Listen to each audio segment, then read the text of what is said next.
Welcome to Compelling Topics, the only channel dedicated to the perspective of leading researchers from the Italian independent scene. Let's turn your minds on.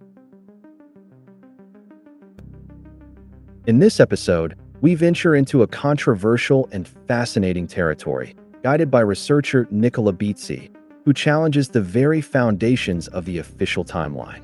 Among lost civilizations, impossible artifacts, and inconvenient truths systematically concealed, a radical picture emerges, that of a humanity which may not have been the first to inhabit and dominate the Earth.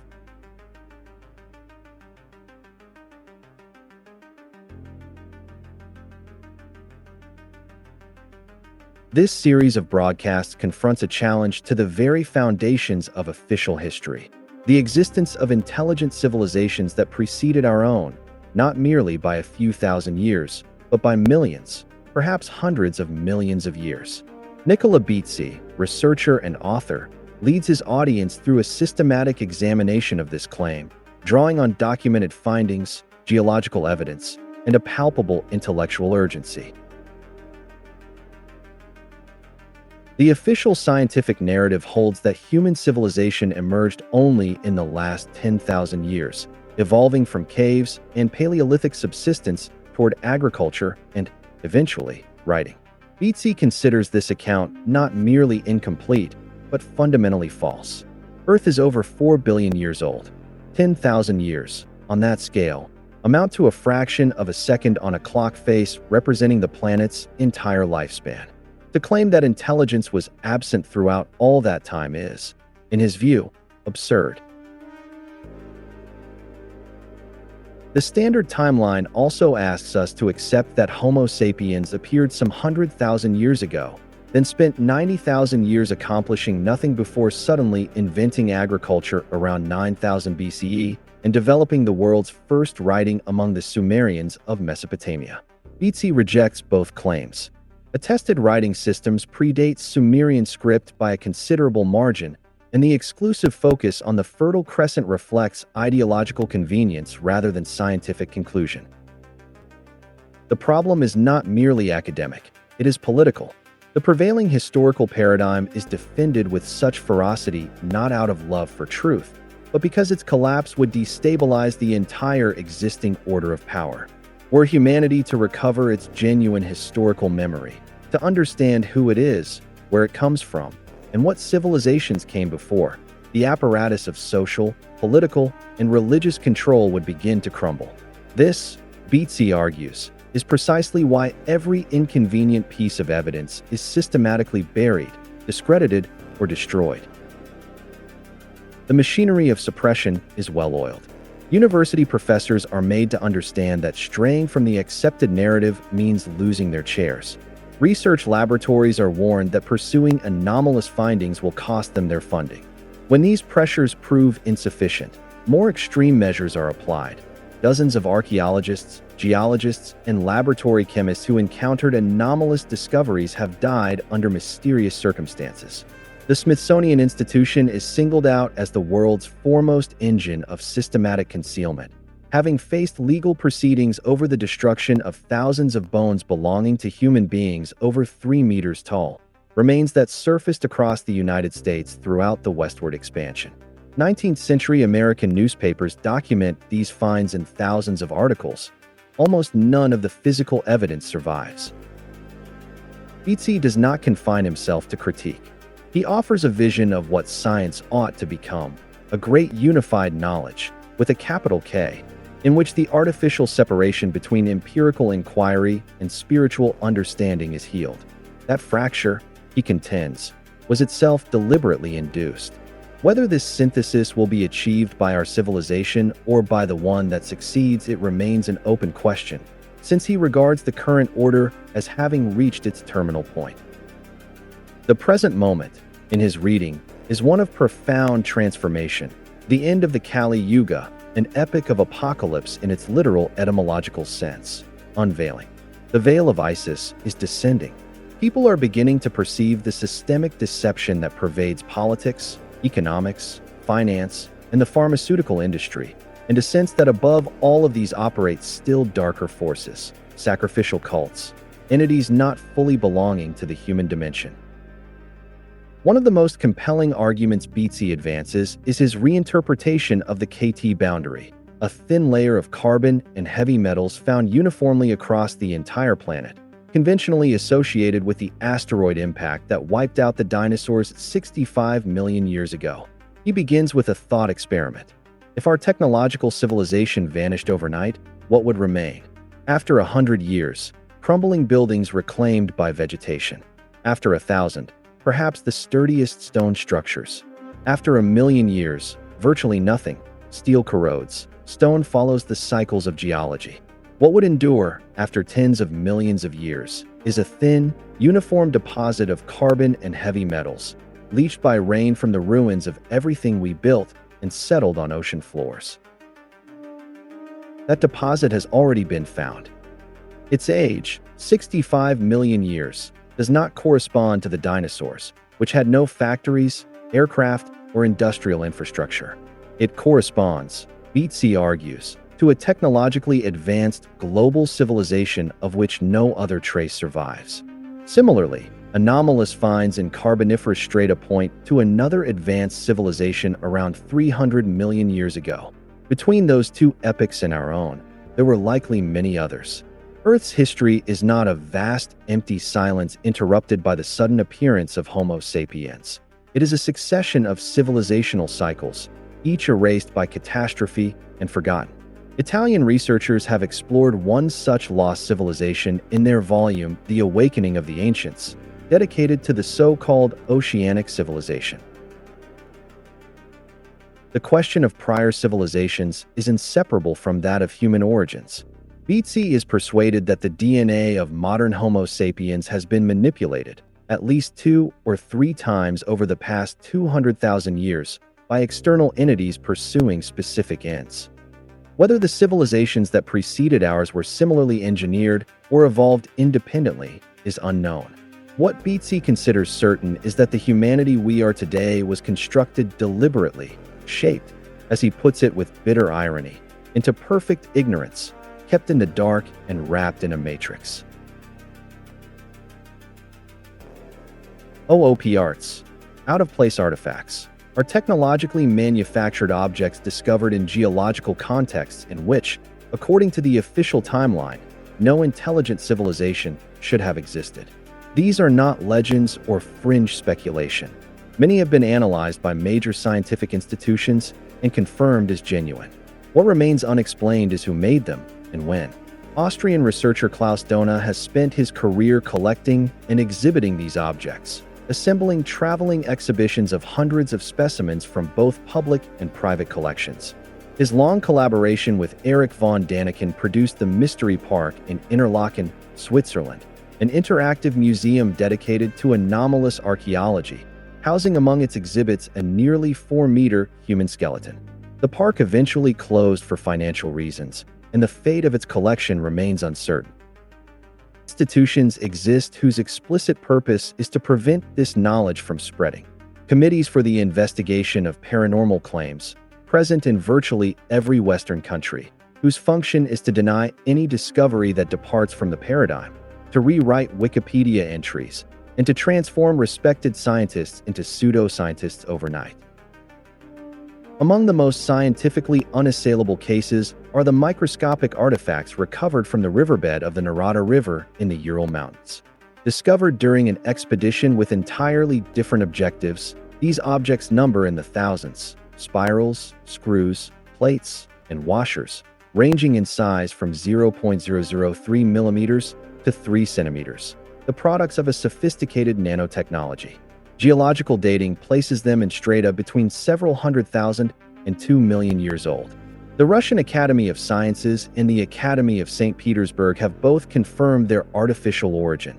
They are composed of alloys of extremely rare metals, primarily molybdenum and tungsten, materials used today in aerospace engineering, and their existence cannot be explained by any natural process. The concentration of finds in a single location suggests the site of an ancient manufacturing facility. Notably, even skeptical organizations tend to ignore these objects rather than attack them, because the evidence for their authenticity is too robust to dismiss. In the Republic of Kabardino-Balkaria, north of the Caucasus, a pyramid-shaped mountain conceals a non-natural underground structure. A speleologist exploring the area for cave systems encountered an opening that bore no resemblance to anything geological. A perfectly squared shaft, built from enormous stone blocks, descending over 80 meters to a vast chamber from which further tunnels, galleries, and secondary shafts branched outward. The architecture bears a striking resemblance to the internal chambers and grand gallery of the Great Pyramid at Giza. Russian television produced a documentary on the discovery. The speleologist died shortly afterward in unexplained circumstances. The journalist who made the documentary was killed in a road accident shortly after the film aired. The area has since been classified as a military zone, and all access has been denied. Romania has been the site of more than one significant suppression. In the Bucegi Mountains, what may be the remnants of an ancient installation belonging to an extraordinarily advanced, possibly non-terrestrial, civilization were reportedly identified, only for the CIA, which exerts considerable influence in Eastern Europe, to silence the matter entirely. A separate Romanian discovery is better documented. Workers in a sand quarry on the banks of the Mur River unearthed, at a depth of around 10 meters, 3 anomalous objects. The largest, 20 centimeters long, 12.5 wide, and 7 tall, initially resembled a stone axe. Analysis at the Institute for Research into Non-Ferrous Metals and Minerals in Târnu Mureș revealed a profoundly strange composition, a 14-element alloy, of which 89% is aluminium, followed by copper, silicon, zinc, lead, tin, zirconium, cadmium, nickel, cobalt, bismuth, silver, and gallium. Aluminium was not isolated as a metal until the 19th century and not industrially produced until the latter half of that century. Yet this object is composed almost entirely of it. When found, it was coated in a layer of aluminium oxide exceeding 1 millimeter, a patina that metallurgists estimate takes hundreds of thousands of years to accumulate. Precisely drilled apertures on the upper surface and rear indicate that the object was a functional component of a larger technical system. Some Romanian researchers have proposed that it may have served as the landing foot of a small aircraft. In a remote area of China, a dark rock of uncertain origin, possibly meteoritic, given its partially unidentifiable mineral composition, was split open to reveal a threaded metal object embedded within it, in essence, a bolt. The rock had formed around the object over geological ages. More than 10 geologists and physicists of international standing convened to study it and unanimously declared it one of the most significant finds ever made. The object measures approximately 6 by 8 centimeters and weighs 466 grams. No consensus explanation for its formation was reached. The most striking hypothesis is that the metal component was once part of something, a vehicle, a machine, a device, that became encased in rock over millions of years, possibly after arriving from beyond Earth. The existence of a second Sphinx at Giza has been debated in alternative research circles for decades. Bizzi has written about it since the 1990s. The argument rests on geometric, mathematical, and symbolic grounds. Egyptian sphinxes were conceived in pairs, as guardians facing the horizon, sentinels of the sacred site of Rostau and its relationship to the Great Pyramid. A solitary sphinx is an anomaly, the one point in the Giza Plateau that has never been excavated. The only location that is geometrically symmetrical to the known sphinx and physically capable of accommodating its twin is occupied by a hardened, calcified mound of sand roughly 33 meters high. The excavation concession for that mound is held by an American university that has never conducted a single dig on the site, a peculiarity Bizzi interprets as a deliberate strategy to prevent discovery, orchestrated by the CIA. The recent application of synthetic aperture radar, the same technology that mapped the interior of the Great Pyramid and revealed the astonishing subterranean structures beneath Khufu's pyramid, has now confirmed the presence of the second Sphinx. The news, Bizzi notes, signals clearly that the paradigm is cracking. Before proceeding to the most ancient cases, Bizzi pauses to consider the Antikythera mechanism, which he does not classify as an OOPArt, strictly speaking, but which illustrates a broader point. This extraordinarily complex device, recovered from a wreck on the floor of the Aegean Sea and dating to the era of Hellenistic Alexandria, was capable of computing the positions of all the planets in the solar system, tracking lunar phases, and predicting eclipses. CT scans and radiographic analysis have deciphered the Greek inscriptions engraved on its components. It was, in essence, an astronomical computer most likely used by navigators. Its existence is proof that Alexandria possessed scientific and technical knowledge of the highest order, knowledge that did not arise spontaneously, but was inherited from far older traditions. Alexandria was, in a sense, the final repository of wisdom accumulated across multiple preceding civilizational cycles. In the Qinghai province of eastern Tibet, near the city of Dalinga, a high-altitude lake surrounded by mountains occupies an area that has never supported human settlement. From one of those mountains, Mount Baigong, emerge hundreds, perhaps thousands, of metal pipes. They range in diameter from the width of a toothpick to 30 or 50 centimeters and run in every direction. Into the mountain, down to the lake bed, and in many places entirely embedded in the surrounding rock, which formed around them over geological ages. The sandstone formations encasing them date, according to geologists, to the Jurassic, over 60 million years ago. The iron alloys of which they are composed contain additional elements inconsistent with simple metalworking. No systematic scientific study of the mountain's interior has ever been conducted. The suggestion that they are recent Chinese industrial installations is contradicted by the complete absence of any human habitation or activity in the region across centuries and millennia. Coal mines have yielded some of the most extraordinary anomalous finds on record. Coal forms under anaerobic conditions, without oxygen, which makes it an ideal preservative medium for metal objects, which fossilize within the seam rather than corroding. Carboniferous strata, dating to roughly 300 to 350 million years ago, have produced metallic artifacts across Russia, the United States, Alaska, and Africa, suggesting a technologically capable global civilization at that remote epoch.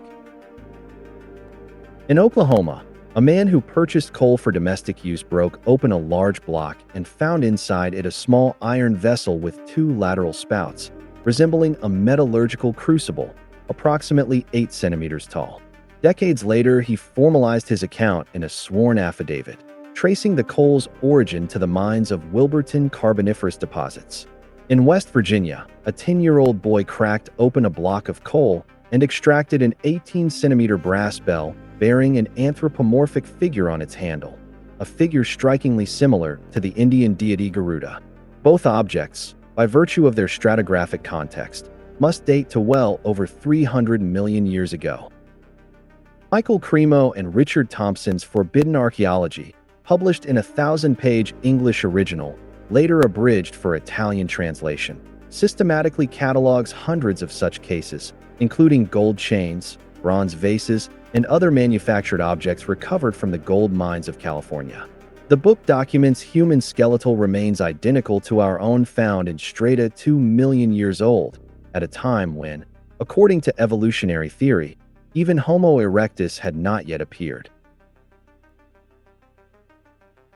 In Massachusetts in 1851, workers blasting rock in a quarry extracted from a shattered boulder a metallic vase nearly 15 centimeters tall, composed of an unknown alloy resembling silver. Its body was finely chased with botanical decorations featuring plant species now extinct, belonging to the Cretaceous and Jurassic periods. Scientific American covered the case extensively. The surrounding rock was classified by geologists as Precambrian, approximately 600 million years old. The object was subsequently made to disappear.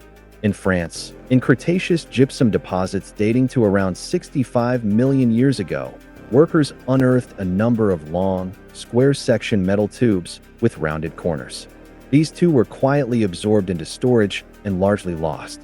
Their age corresponds precisely to that of other OOPArts found in equivalent strata worldwide, reinforcing the hypothesis of an intelligent presence on Earth around that period.